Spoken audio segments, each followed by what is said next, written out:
Hi, this is Andrew Berman from National Mortgage Professional, and you're watching Mortgage Leadership Outlook, where we meet with the leaders of the mortgage industry. It's a show that we started back when the coronavirus started hitting us, and just tearing our nation apart, and initially tearing our industry apart. And leaders like the great Eric Mitchell, who's joined us today, Senior Vice President, National Retail, Gold Star Mortgage Financial Group, and also author of The Why of Money. Eric, thank you so much for joining us today. Thanks, Andrew. Thrilled to be here. So, listen, I want to get into, because people know actually you as the person who's created great wealth for a lot of loan officers, but I don't know if they actually understand, or if they know your story. Your background and what what kind of drove you to this success. So let's go back actually into to the history of Eric Mitchell. Let's go actually to where you first started in the mortgage business, before you made it to LA and you live in this fancy lifestyle that you live in now. Well, take us back actually to your roots in the mortgage business. Yeah, I got into the business in 1999 with a fluke.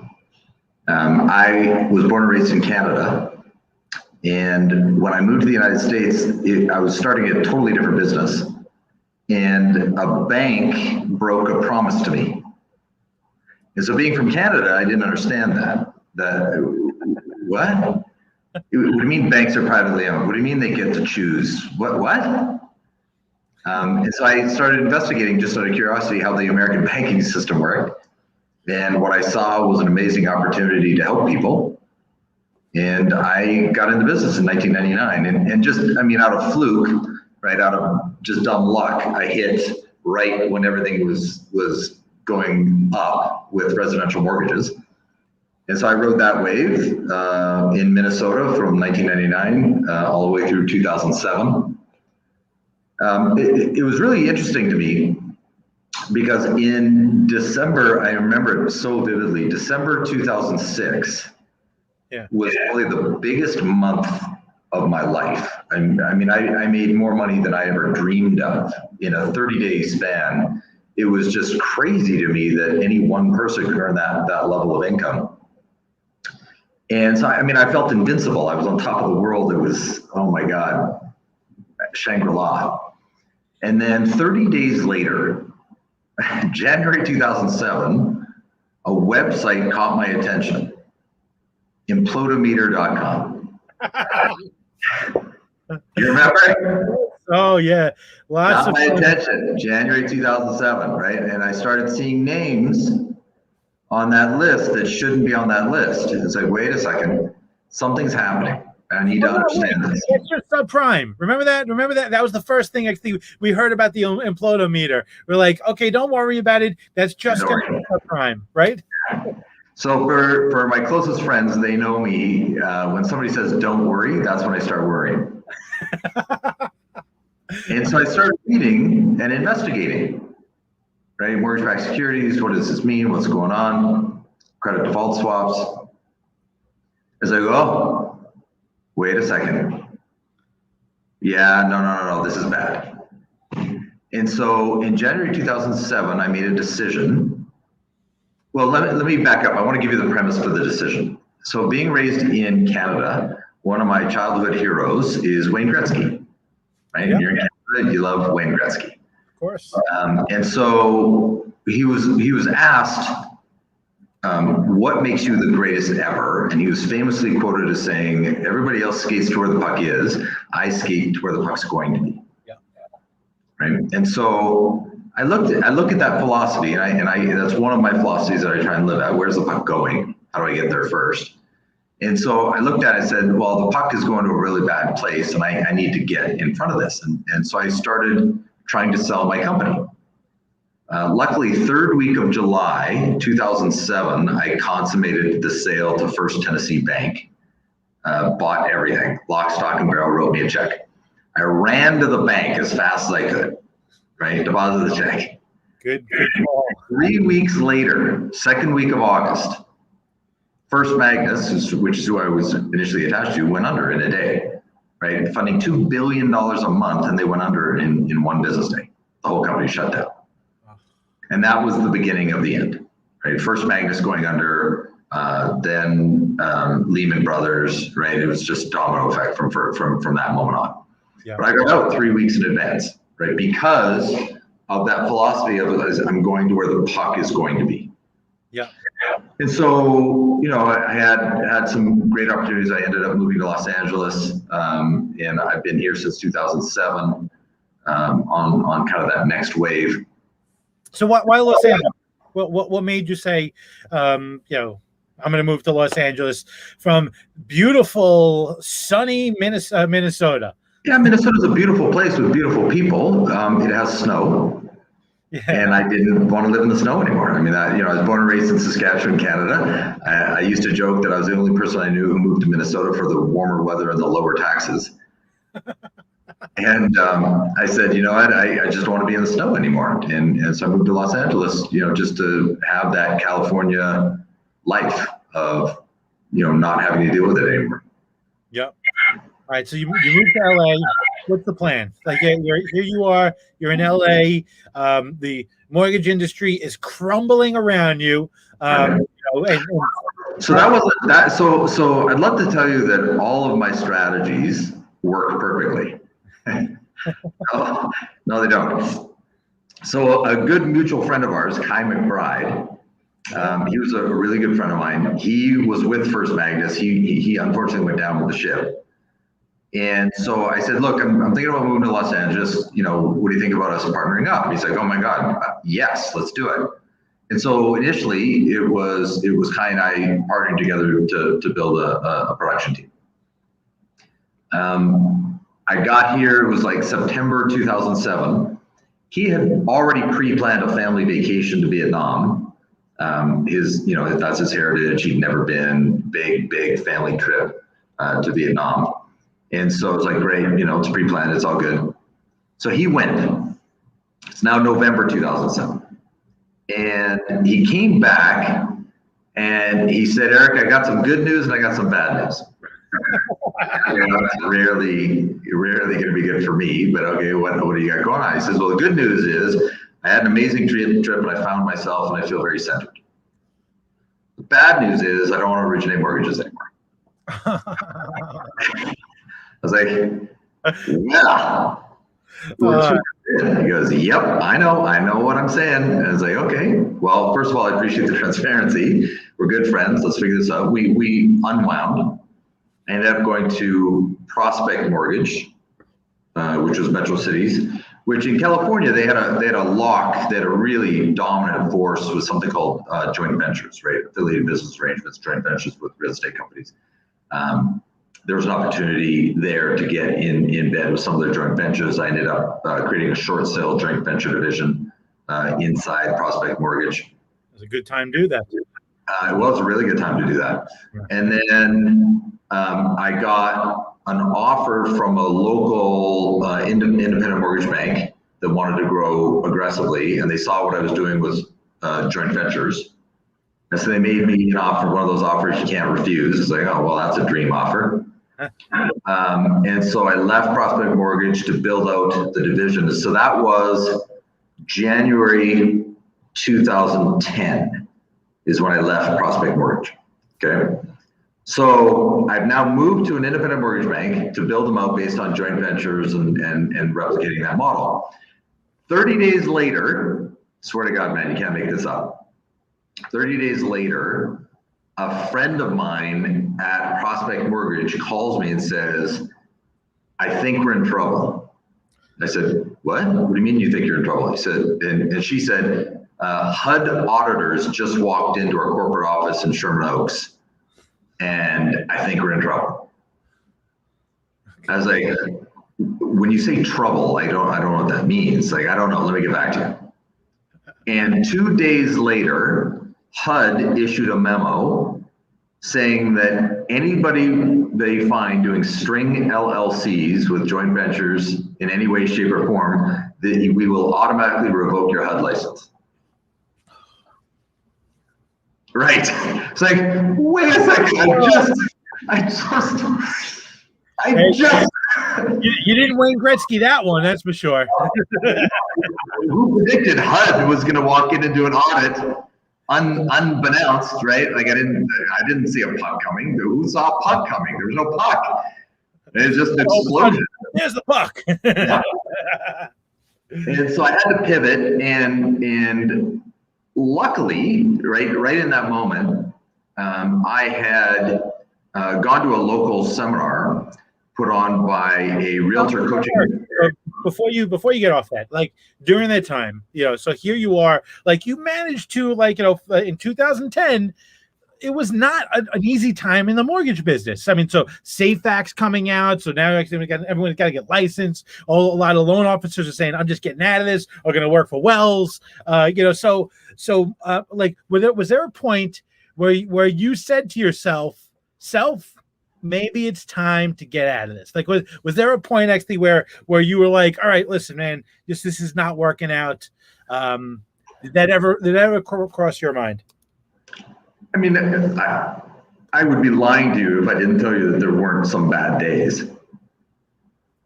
I think for me, there's just a level of stubbornness that I just need to figure this out. There's a solution here. I just need to figure out what that is. And so it led me down a path of, I went to a seminar, and really I got just a random marketing email about a realtor seminar. And so I'm thinking to myself, hey, there's going to be a couple hundred realtors in a room. I'll go. Why not? And so I got there, and the room was set up for a realtor coaching seminar, but I noticed there weren't any sponsors. There were no vendor tables. 200 realtors in the room, no sponsors. I was like, okay, that's different. That's unique. Never seen that before. And the guy got in front of the room, and he started talking about their philosophy about what it means to be a realtor. And man, dude, I'm not a realtor, and I was taking notes. I was like, this is brilliant stuff. Never heard this before.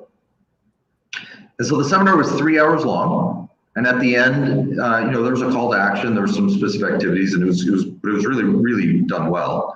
And everybody left, and I stayed behind because I wanted to understand what was happening. I couldn't understand it. And so I went up to the speaker, and I introduced myself, said, I'm not a realtor. I'm in mortgages. I'm just curious. I mean, your content was so refreshing and so good. Why aren't there any sponsors here in the room? Like usually there's, a title sponsor and a mortgage sponsor and a desk inspection sponsor and whatever, right? He said, well, no one's ever asked. Okay, I'm asking. Like, what's your sponsor? He says, okay, you're my sponsor. I don't understand. What do you mean I'm your sponsor? Like, that's it? I'm your sponsor? He goes, yeah. No. Back up. Why? I need to understand. Like, why was that so easy? What? Like, you're not asking me to pay you. You're not asking. Like, I don't understand. He says, no. I just need a table at the back of the room to point at. Really? He goes, yeah. Do you travel with me? You can come to all the events. I said, all the events? How many events are we talking about? He said, oh, I do about 3 a week.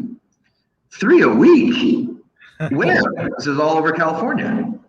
Hold on, I'm going to be in front of 200 realtors 3 times a week, and I don't have to pay you anything? He goes, yeah, I just need you to be there. Well, this is a dream. Okay, then I got to figure. Okay, okay, you know what? I'm just going to produce. I'm going to switch gears here. I have an opportunity, and so I was 1 degree of separation from somebody at a bank that was talking to me about trying to create a custom product, right? It's 2010, secondary markets imploded, trying to get any sort of, subprime, non-QM, non-agency, anything was like, forget it. Like it didn't exist. Yeah.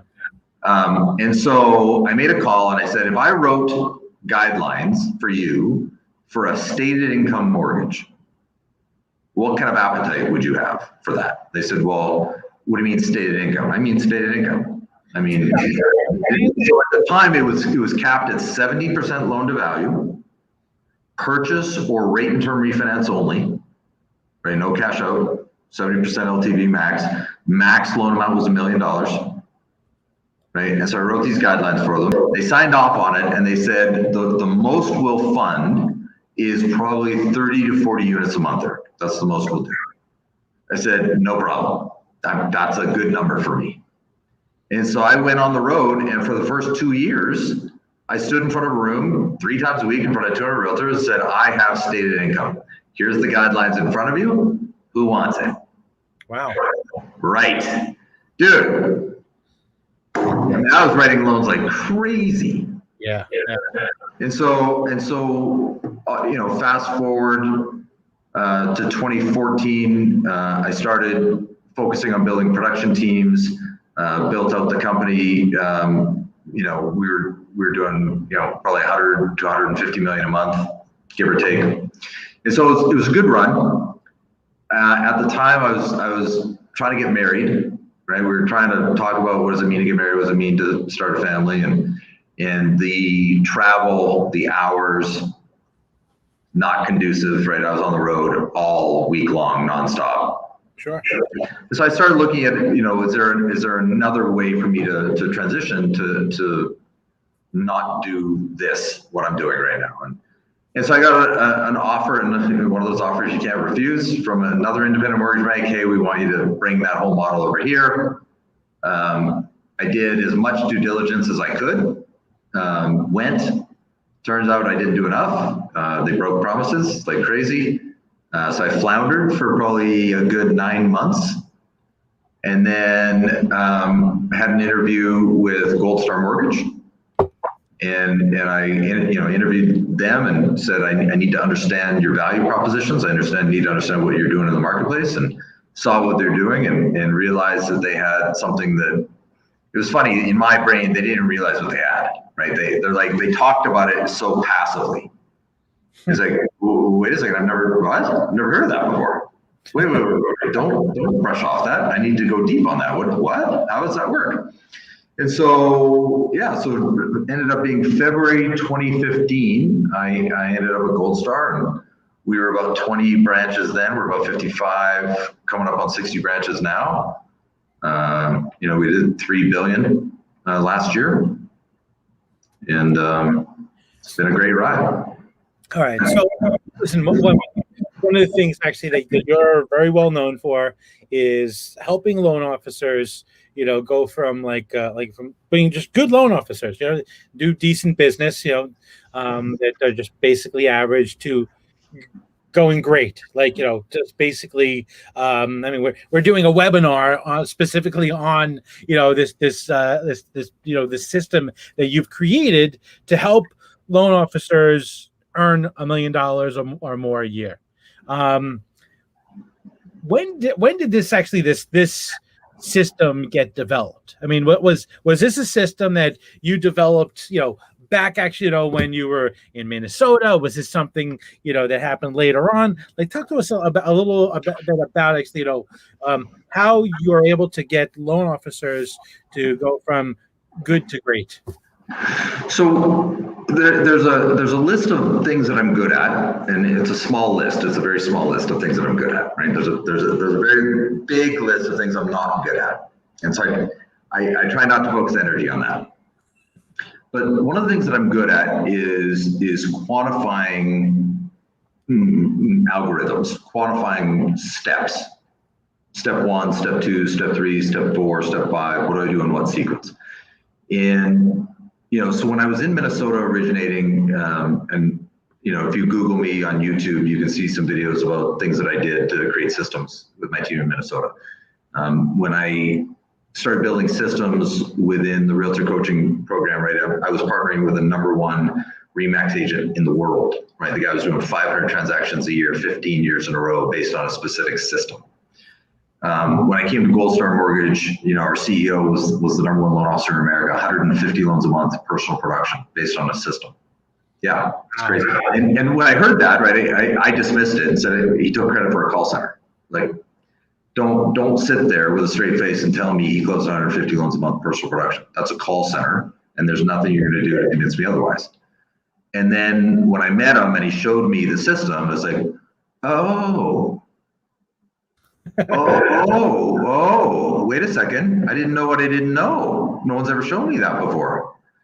And so it's a combination of how do you replicate what he did in combination with what the number one Remax agent in the world did, right? Combined with all the other lessons along the way. And then putting it into a mathematical algorithm, similar. So what I would compare it to is Jenny Craig for weight loss, right? You go to Jenny Craig, you pay a fee, they give you a system. If you follow the system, it's mathematically certain you're going to lose weight. So why? So, but then you get into, why do people pay Jenny Craig a fee, get the system, and then not follow the system? I don't know, but they do. Right? A lot of them. A lot of them. Right. And so I look at mortgages and realtors, financial planners, right? It's anybody who sells for a living. Yeah. What causes them to not follow a proven methodology?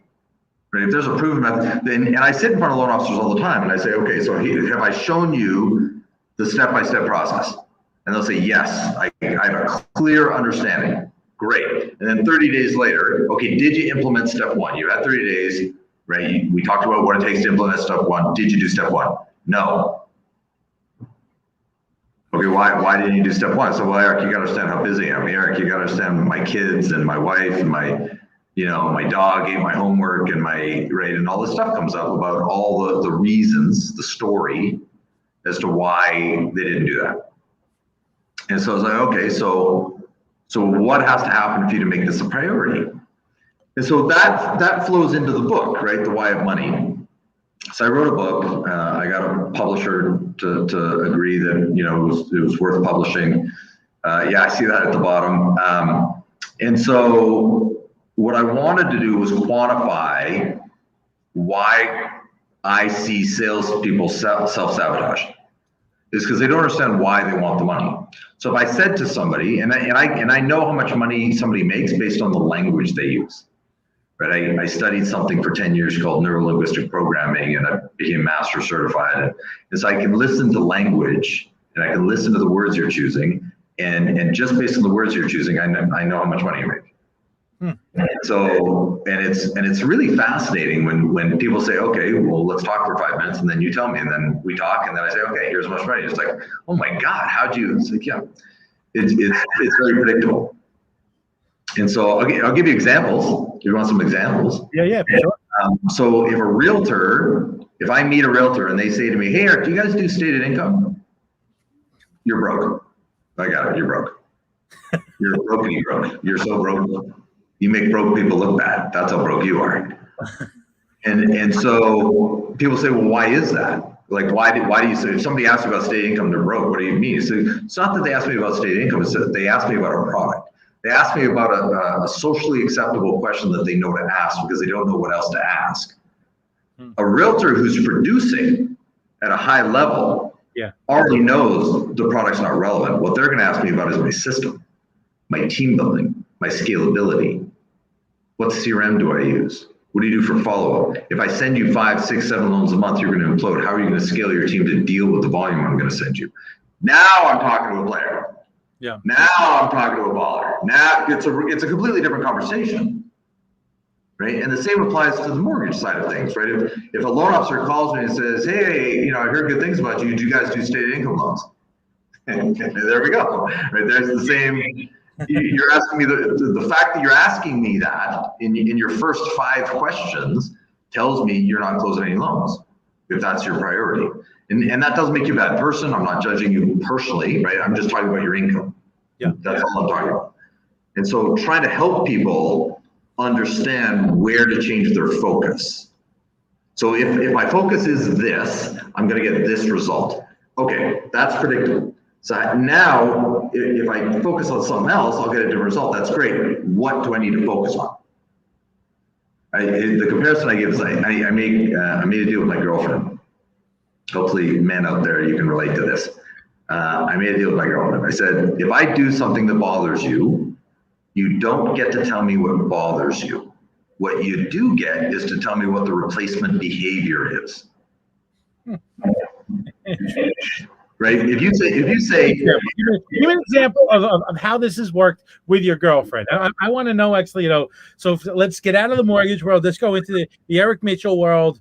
You say this to your girlfriend. She comes across something that bothers her, and talk to us about the replacement behavior that she suggested. Absolutely.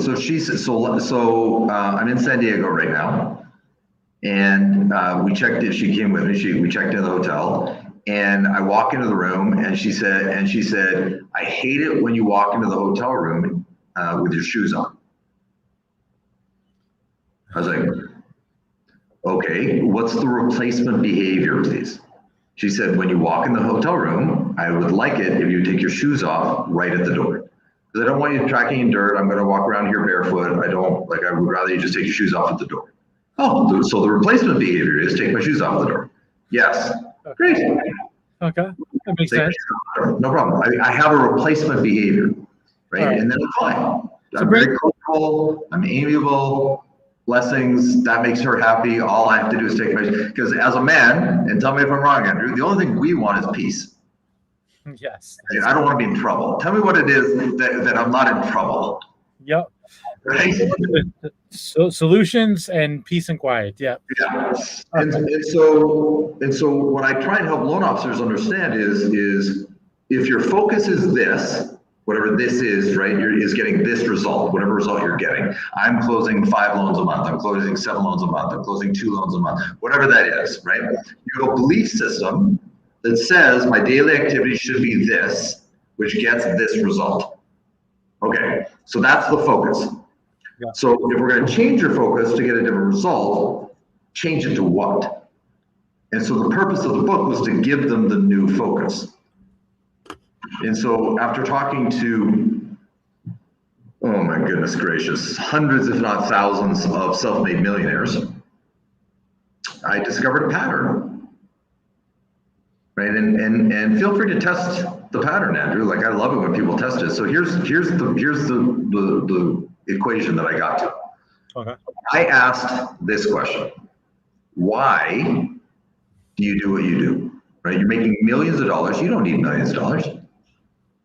You can live on less than millions of dollars. Right, you're making more than you need. Okay. Why? What drives you? And I'm going to tell you, Andrew, thousands of that, me asking that question of self-made. Now, hold on. I don't ask that question if you're making less than $1 million a year. It's only if you're making more than $1 million a year. So if you're watching this video and you don't make $1 million a year, whatever's going through your mind is not the answer. Okay, because I'm only talking to people that are already broken through that ceiling of $1 million a year. Self-made, doing mortgages or real estate or sales, they're making $1 million, they're self-made, and I asked them a question, what drives you? Not one time was it for the money. Not a single time, not one single time was it about the money. Yeah. And so how do you not pay attention to that and say, wait a second, if I'm focused on the money, if that's my focus, I'll never get the money. Ever. Yeah. 100%. And so it's like, okay, so now it's not about the money. That's the complaining, right? It's not about the money. What's the replace? What is the focus? I need that answer. And it was 5 answers that came back always. It was always one or more. Sometimes it was more than one, but it was the same 5 answers over and over and over and over again. As soon as I started peeling back that onion, I got to the same 5 answers. Okay. This is not a coincidence. This is not some weird anomaly. This is a pattern. This is a very clear pattern to me. And so I wrote a book about it. So what are the 5 reasons? So reason, and by the way, so if you're watching this, it doesn't mean that all 5 need to resonate. It just means one. You can have more than one. It's okay to have more than one, but one of these has to resonate with you. Yeah. So the first one is lifestyle enhancement. Now, so I'm not saying that I make millions of dollars because I want a nice car, I want a nice house. Those aren't the drivers. Lifestyle enhancement means that you came from somewhere really bad. Right. You came from third world country. You came from south side of Philly. You came from Compton. You came from a beaten childhood. You came from somewhere bad. And you're saying to yourself, you know what? I'm never going back to that. I'm just going to outwork everybody. I'm just going to work 18 hours a day, 7 days a week, and I don't care because I'm never going to go back to that ever, no matter what. I'd rather I would rather crawl on broken glass. And so you'll see an immigrant family come from a third world country. They'll create a business here in the United States, and the whole family works in that business 24/7. Yeah. They don't leave because they're never going to go back, and they don't care. They'll just outwork you. Right. And so that could be a driving force for someone. I've seen that be the answer. Number two is emotional gratification. So usually I call it, you're looking for Andrew, I can't say it on your webinar here, but if you can think of a 4-letter word that starts with the letter F and then followed by YOU. Okay, so they're looking for that moment. That's what they're looking for, right? Your grade 1 teacher told you were stupid. Your dad didn't hug you enough. Your mom told you you'd never amount to anything. Something, right? You're trying to prove somebody wrong. This is what you thought about me. I'm going to prove you wrong. And they're looking for that emotional gratification, right? And it's a driver. And that was a driver for me for 30 years. 30 years that drove me. All my activities for 30 years. I got my moment 2 years ago, which we'll sideline that for right now. So emotional gratification can be a driver. Number 3 is taking care of your parents. Did that one land? Sean, on you. Yes. Change the last 2 letters. Thank you for cleaning it up. But yeah. Sorry. So taking care of your parents for some people, right? My parents aren't ready. My parents are going to have to move in with me. I'm going to have to put my parents in a care facility. My parents, something is going on where you're looking at, oh my God, this is going to cost me an extra $10,000 or $15,000 a month to deal with this. And so I need to go out and do more, get more, be more, because I have to take care of my parents. And all of a sudden they up their game because they have to care for their parents. Now they could have upped their game at any point in time. They just chose not to. Now the driver is taking care of their parents, so now they up their game. Right, so that's the driver of the new activities. Right, so that's number 3. Number 4 is opportunities for your children. And so I'm not a parent, so I can't tell you I'm qualified to give you an answer on this. But when I talk to parents, and you say, "What are you prepared to do for your children?" Most parents give you the response, "I'll do anything, everything. I'll sacrifice whatever I have to sacrifice." And I don't mean this next thing to be disrespectful. I really don't. I'm just trying to do it with truth. And what I've learned about truth is that when somebody tells you the truth, the real truth, it usually doesn't feel good. That's how I know I'm getting truth. When somebody says something to me and it doesn't feel good, there's some kind of truth in there. It's like when you're watching a comedian and the comedian says something really funny, it's because there's some kind of truth in it. That's why it's funny. Right. And so when I talk to a parent, I say, okay, so you're prepared to do anything for your child. Let me first ask you, do you watch TV at night? And they say, yeah. Why? Okay. Why? Why do you watch TV? What are you zoning out from? What are you escaping? What is in your life, right? How do we redesign your life so that you don't need to escape it? Interesting. Right. And so that's money-making opportunity time. You could be building your business. You could be spending time with your kid, going to play basketball. There are things that you could be doing. Watching TV is not on the list. Not if you want to build a life. And so I don't mean, hey, I never watch TV. No, I mean, sometimes I watch TV, but that's good. It's not because I like watching TV. It's because I like snuggling with my girlfriend. That's why I like watching TV. So I have a different motive. So number 4 is opportunities for your children. Are you prepared to put your kids in private school? Are you prepared to pay for their braces and put them through college? Right? And some people step back and go, hey, look, I'm going to take this to a whole new level because I'm going to create these massive opportunities for my kids. Right? Great. And so that's the driver for some people. And then 5th, the last one is legacy. Right? Some sort of permanency. You're trying to create some sort of footprint, some sort of thumbprint, something that says I was here and that I mattered. I made a difference. I made the world a better place. I need to build a hospital. I need to build a school. I need to build an orphanage. I want to build a battered women's shelter. I want some sort of permanency, right? And if I said to you, Andrew, right, and you and I have never talked about this, I would be willing to bet that, Andrew, your mission with NMP Magazine, your mission with webinars and education is there's a piece of that that's got to come from legacy, right? You're trying to create a permanency. You're trying to get information out. You're trying to be an educator. You're trying to change the world to a better place, right? There's a driver there that says I'm prepared to do these activities because. Yeah. Yep, that's pretty accurate. And so when I talk to mega producers, when I talk to self-made millionaires that are in mortgage or real estate, and I ask them what drives you, and I get past the politically correct answers, right? Everybody gives you the normal politically correct answers. And I say, no. I want the real reason. I want the reason you don't tell everybody. I want the reason that only you know. It's like, oh, Eric, come on, you're opening up Pandora's box. Whatever that is, that's what I want. I want that reason, the one that you don't want to tell. And so what I've learned, here's the test. There's a simple test. If I'm having a conversation with you and you're telling me your why, this is my why. And while you're telling it to me, you're not crying. That ain't it. Interesting. We're bouncing off the surface. We're not deep yet. So hold on. So you want grown adults to cry when they're telling you actually this reason? No, it's not a matter of I want people to cry, right? I just want people to understand their own drivers. Yeah. Right. And if it's going to be a driver, if it's going to change your activities, if it's going to change your behavior, it's got to mean something. There has to be massive meaning behind something. If it's going to change your behavior, it's going to change your direction. It has to mean something. And if you can talk about it without crying, then there's no meaning to it for you.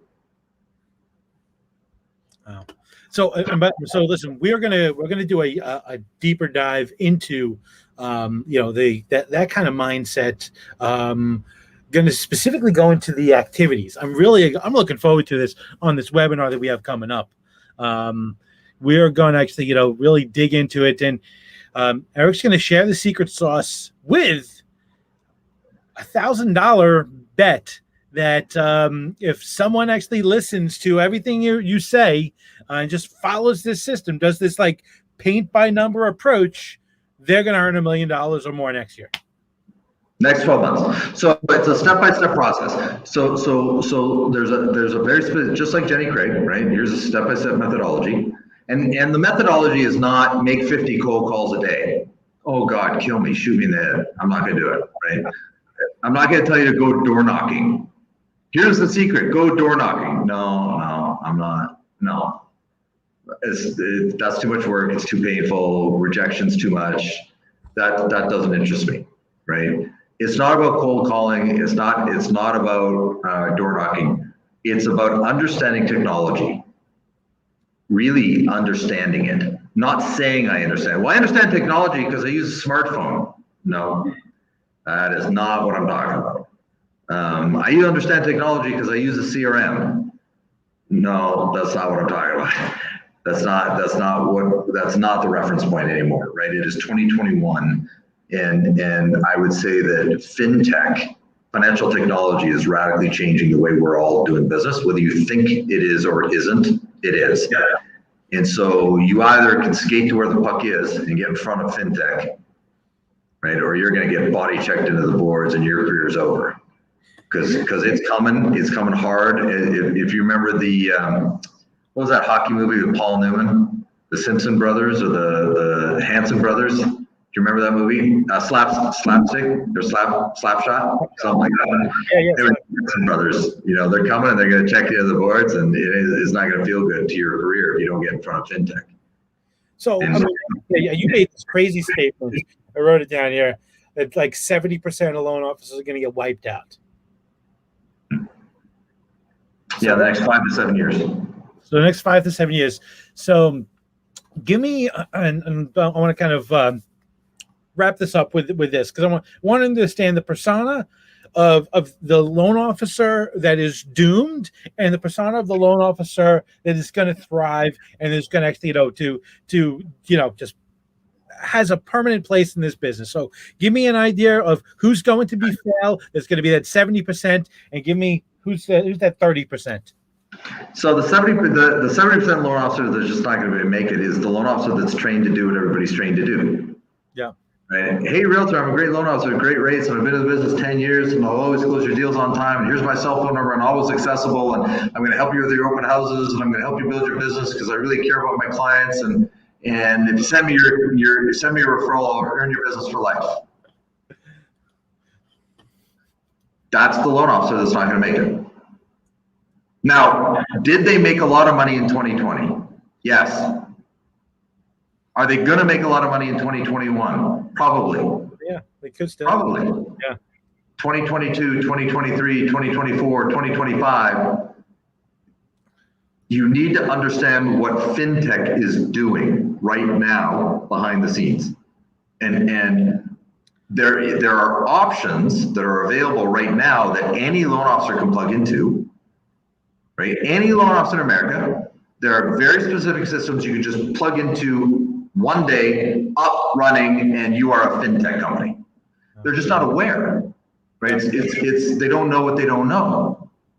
And so how do you get loan officers to engage in adopting technology at a radically different pace, at a radically different level? And so one of the phrases that I believe to be true is that technology is not going to replace loan officers. No, it's not. Loan officers that adopt technology at a very high level will replace loan officers that don't. That's what you have to understand. Yeah. I'm not saying loan officers won't be needed. I'm saying that margin compression and automation are going to push down margins so much that the loan officer says, I can make a living closing 1 or 2 loans a month is over. That ride is over. Yeah. If you're not closing 10 or 15 loans a month, and the only way you're going to close 10 or 15 loans a month is you have to adopt technology at a very advanced level. Now, that can be done. You can do that right now. Right now, today, any loan officer in America, you can do that. You don't need to keep banging your head against the wall. That is not, no, you don't, right? It's just nobody's showing you because there's no agenda to show you. That's it. So how do you seek out the information and get in front of that and be that loan officer in the top 30% that's going to crush it over the next 5 to 7 years and beyond? Because you're the one that got in there first and adopted the technology first. And it's not about just automating, oh, but I send out emails to my realtors, you know, I have status triggers and what? That's like 7 years ago. Everybody has that. Like that's not what I'm talking. I'm talking about the stuff that nobody talks about out loud. Right? I'm talking about like when you say, I'll give you an example, right? So there's conspiracy theories that say Google, you know, Alexa, right, and Facebook listen to us. Auditory. Yeah. I'm going to tell you they do, and I know they do because I've spoken to some of the programmers who programmed it. I know they do, and so that's okay as long as you understand it. It doesn't bother me. It's just what it is. Yeah. You don't have to have these devices. You can remove the Google. Yeah, you can shut off. Or have Alexa in your house. Yeah. Simple solution. Yeah. Right. And so I look at that type of technology, how to automate things at such an advanced level. So I'll give you an example. So let's. Can I gobble up 2 minutes? Yeah, sure. So let's look at what it costs to manufacture a mortgage.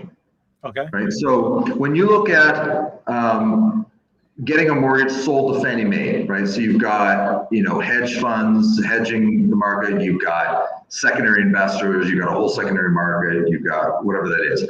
Then you've got retailers, wholesalers, and correspondents trying to push out some sort of margin to run themselves. Then you've got some sort of overhead expense, like an underwriting fee that's got to pay for underwriters and docs and funding and post-closing. Then you've got branch margin, you've got loan officer comp, you've got a processing fee, right? By the time you add all that stuff, right, you're, I don't know, 400, 500, 600 basis points. Yeah. By the time that mortgage gets to the consumer, right, you know, wholesale, retail, whatever, you're somewhere in that 3, 4, 6, somewhere in there. if you're a hedge fund and you're looking at margins like that, Yeah. oh my, on trillions of dollars per year, trillions of dollars, backed by real estate, secured by, it's a secured loan, by dirt. What? Yeah. Okay, so yeah. So then I've been in the room. I had to sign an NDA, so I can't tell you who, but I was in the room. I saw it with my own eyes.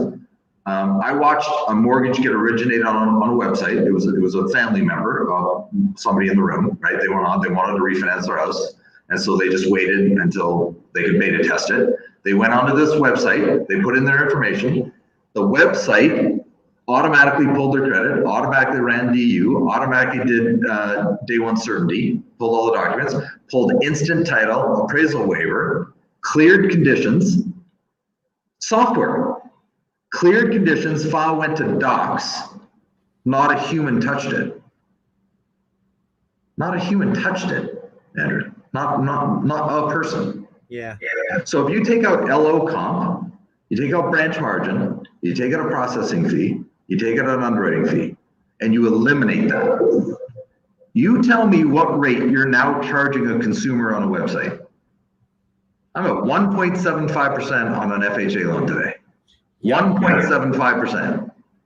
Now, if you're an educated consumer, you're a savvy consumer, and you know that I can go to a website and get 1.75% on a 30-year fixed mortgage on a refi. Where am I going? Yeah.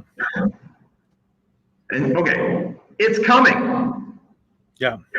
It's here. It's just Fannie, Freddie, et cetera. They haven't all caught up to it, right? How do we sell it? How do we securitize it? How do we, validate? How do we make sure the computers don't make mistakes? How do we, right? So all those safety protocols, it's going to take a minute. It's not going to happen tomorrow, but it's what's coming. And so if you're out on the market saying, I have better rates because I'm a mortgage broker, I've got great rates. If that's your value proposition in the marketplace, you are the walking dead. Yeah. You're the walking dead. So, okay, so that can't be the value proposition. So hold on. What do I replace it with? If I can't say that, what do I replace it with? Yeah. And so that's the system. Here's what you replace it with. And I have 100% conversion rate. There's no realtor that says no. There's no realtor in America. I can get on a plane, fly to any city in America, walk into a real estate office cold, sign the entire real estate office in one meeting. Yeah. And I don't say that because I'm arrogant. It's nothing to do with arrogance. It's a proven system that works. And when you see it, you can't unsee it. And all that's fine. The question then becomes, are you in tune enough with your personal why to be able to change? Because change isn't easy. Change is hard. And I know that from personal experience. Change is hard, and I get it. And so the only way you're going to change, the only way you're going to adopt technology, the only way you're going to adopt new systems, whether you believe in them or not, is if there's a reason that means something. And that's why I wrote the book, is to give that replacement belief system of these are the 5 things you can latch onto that will drive change. Then, and that's all in chapter 1 of the book. The rest of the book is how. Here's how you do it. Fantastic. Love the story, Eric. Really looking forward to the webinar. And actually, let's flash that. There's the address again for the webinar. You could use that to register. Looking forward to digging into the system and just hearing more about you. But Eric, always great hanging out with you. Thank you so much for spending your Wednesday with us. Thanks for having me, Andrew. All right. And again, thank you so much for watching Mortgage Leadership Outlook, where we come to you every Wednesday, 1 o'clock Pacific time, 4 o'clock East Coast time. Thank you so much for watching, and everyone have a great February.